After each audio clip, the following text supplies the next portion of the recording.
सुबह सुबह उठ के जब फजर की नमाज़ पढ़ो ना गाइस, तो यकीन करें इतना सुकून आता है, इतना सुकून आता है। इस जैसा सुकून तो मैं कहती हूँ किसी चीज़ में भी नहीं है। और अभी तो वली पापा भी छोटे हैं और वो भी काफ़ी ज़्यादा रोते भी हैं, रात को भी काफ़ी ज़्यादा उठते हैं, बार बार उनके लिए उठना भी पड़ता है। तो इसलिए फ़जर की नमाज़ भी मेरे लिए आसान हो जाती है, वरना तो मुझे अलार्म लगाना पड़ता था। और अलार्म पे ये होता है कि अब मैं आपके साथ झूठ बोलूँ कि मैं हर वक्त ही फ़जर की नमाज़ की पाबंद हूँ। अलार्म से ये होता था कि समटाइम्स अलार्म पे नहीं भी आँख खुलती थी लेकिन अभी वली बाबा ही अलार्म है तो ये इतना ज़ोर का रोते हैं ना कि आंख खुली जाती है। और समटाइम्स तो मैं फ़जर की नमाज़ पढ़ने के बाद ही सोती हूँ, उसके पहले मैं उठी ही होती हूँ। और गाइस यहाँ पर जो है ना नाश्ता हो रहा था, सुबह सुबह का टाइम था, नाश्ता हो रहा था और आज मैं पराठे बना रही थी। वैसे पहले पहले मैं बहुत ज़्यादा पराठास बनाती होती थी देसी घी लगा के, लेकिन अभी ना काफ़ी टाइम से रोटी बनानी शुरू की हुई थी, क्योंकि मेरे हस्बैंड भी कहते थे कि रोटी बना दिया करो ना सुबह। वो जब कहते हैं मुझे कि पराठा आज पराठास बना दो तो फिर मैं पराठास बना देती थी। लेकिन अभी दिल करता है ना, मौसम भी बहुत ज़्यादा गर्म नहीं रहा, यहाँ पर थोड़ी सी सर्दी हुई है, मेरा गला भी थोड़ा सा ख़राब हुआ है, आपको मेरी आवाज़ से भी थोड़ा फील हो रहा होगा। और उसके बाद फिर मेरे हस्बैंड मेरी हेल्प कर रहे थे, हूवर उन्होंने कर दिया था आज पूरे घर में। तो जब इस तरह से ये मेरे घर के कामों में हेल्प करते हैं तो मुझे इन पे बड़ा ही ज़्यादा प्यार आता है। और मैं इनको बिल्कुल भी नहीं कहती कि आप ये कर दें, मुझे वो कर दें, ये खुद ही करते हैं। अच्छा, यहाँ पे होता है ना कि जो हस्बैंड्स होते हैं यहाँ बाहर की कंट्रीज़ में बहुत ज़्यादा इनको एहसास होता है, क्योंकि देखते हैं ना हम लोगों को कि हमारी यहाँ पर कोई हेल्प नहीं, कोई मेड नहीं होती। और मेड यहाँ पर तो वैसा सिस्टम है ही नहीं पाकिस्तान जैसा, तो फिर इसलिए इनको बहुत ज़्यादा एहसास होता है। क्यों लेडीज़, मैं सही कह रही हूँ ना। यहाँ पर गाइस मैं वही बुर्जी वाला अंडा बना रही थी। इसको मैं तो बुर्जी वाला अंडा बोलती हूँ, पता नहीं इसका नाम, ऑमलेट या कुछ भी आप बोल दो, स्क्रम्बल्ड एग जैसे होता है ये। जब पहले इसका मसाला आप इस तरह से बना लो, फर्स्ट आप ऑनियन छोटा छोटा कट करके डालो, बहुत ज़्यादा आपने इसको गोल्डन ब्राउन नहीं करना, हल्का सा आपने इसको गर्म करना है ऑयल में, ऑयल बहुत थोड़ा सा डालना है। उसके बाद फिर आपने इसमें टमाटोज छोटे छोटे डाल, एक ही टमाटर मैंने डाला था, और उसके बाद फिर आप इसमें ग्रीन चिली साथ ही ऐड कर दें। और फिर आपने अलग से जो है ना वो अंडा प्लेट में इस तरह से मिक्स किया होता है, उसके ऊपर ही आपने सब स्पाइसेस ऐड किए होते हैं और ये बहुत ही मज़े का आपका अंडा तैयार हो जाता है। इसको आप पराठे के साथ खाएं, रोटी के साथ खाएं, ब्रेड के साथ खा लें, यकीन करें बहुत ही ज़्यादा मज़ा देता है। और ये मुझे मेरे हस्बैंड ने सिखाया है, ये बनाते होते थे। और पहले जब ये बनाते थे मैं कहती थी आप क्या बना रहे हैं ना, मुझे नहीं उस टाइम अच्छा लगता था, लेकिन जब मैंने खाया मुझे बहुत ही ज़्यादा अच्छा लगा। वही बात है कि जब तक आप कोई चीज़ ट्राई नहीं करेंगे तो आपको कैसे पता चलेगा ये चीज़ मज़े की है। और गाइस आजकल मैं अचार बहुत ज़्यादा खा रही हूँ, मुझे अचार की बहुत ज़्यादा क्रेविंग हो रही है। और मौसम भी ऐसा हुआ है ना ठंडा ठंडा, तो उसमें ये मेरे हस्बैंड ले आए थे अचार, और ये ऐसे ही पड़ा हुआ था, इसको कोई भी नहीं खाता, ना तो बच्चे खाते हैं ना मेरे हस्बैंड खाते हैं, तो ये मैं ही खा रही हूँ। अच्छा गाइस, बढ़ते हैं आज के टॉपिक की तरफ। और ये है कि आजकल के बच्चे बहुत ज़्यादा एक्टिव हैं। मैं ज़िद्दी भी नहीं बोलूँगी, बहुत ज़्यादा एक्टिव हैं, बहुत ज़्यादा अलर्ट हैं, बहुत ज़्यादा इनको एक्टिविटी चाहिए। और मीरब हमारे घर में ऐसे है ना, मीरब बहुत ज़्यादा एक्टिव है, मीरब बहुत ज़्यादा एनर्जेटिक है, बहुत टू मच इनके अंदर बहुत ज़्यादा एनर्जी है।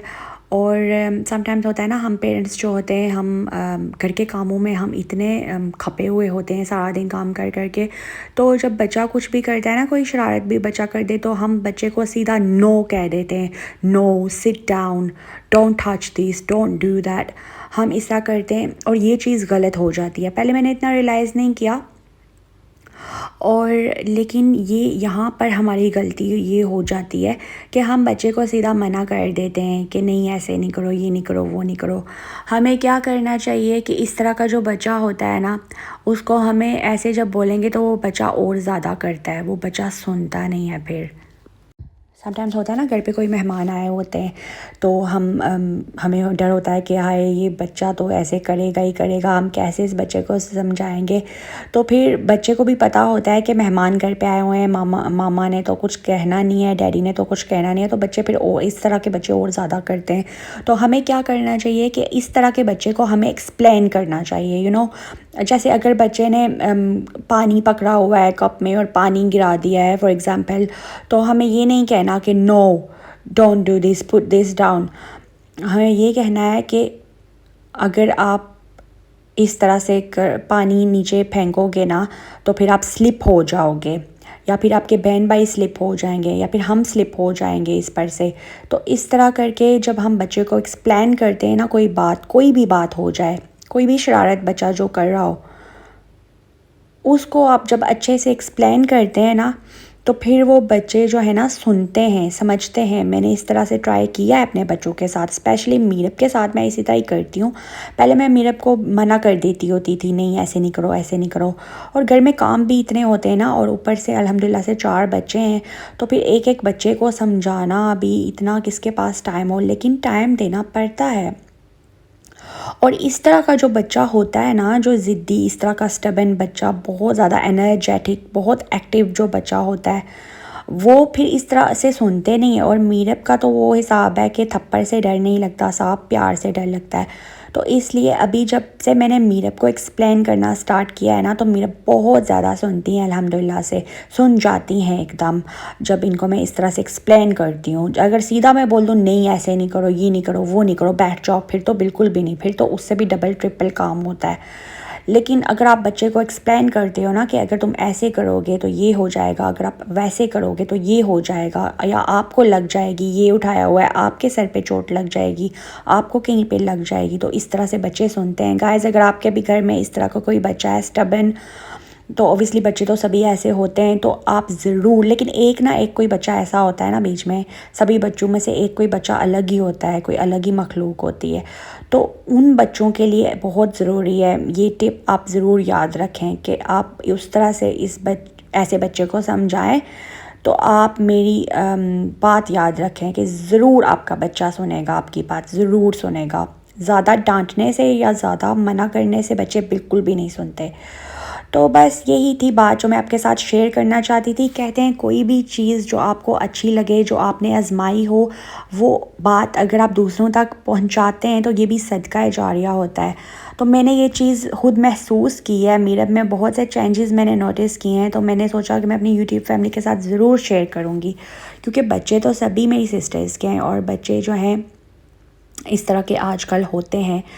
तो गाइस, उसके बाद बस फिर हम ये KFC एंजॉय कर रहे थे। अम्मी भी आई हुई थी घर पे, और बहुत टाइम से मैंने देसी चाय नहीं बनाई थी, मेरा अभी बिल्कुल भी दिल नहीं करता। अच्छा, ये 1-2 साल हो गए मेरा बिल्कुल भी देसी चाय पीने का दिल नहीं करता। मुझे बहुत अच्छी लगती होती थी, लेकिन बिल्कुल मेरा और मेरे हस्बैंड, हम दोनों का दिल टूट गया है देसी चाय से। हम सिर्फ इंग्लिश टी बनाकर पीते हैं। और अम्मी ने कहा था कि उन्होंने देसी चाय पीनी है, तो फिर मैंने भी अम्मी के साथ पी, तो ये है कि आज अच्छी लगी थी। उसके बाद फिर बस आइसक्रीम, मैकफ्लरी, स्मार्टीज़ वाली एंजॉय की।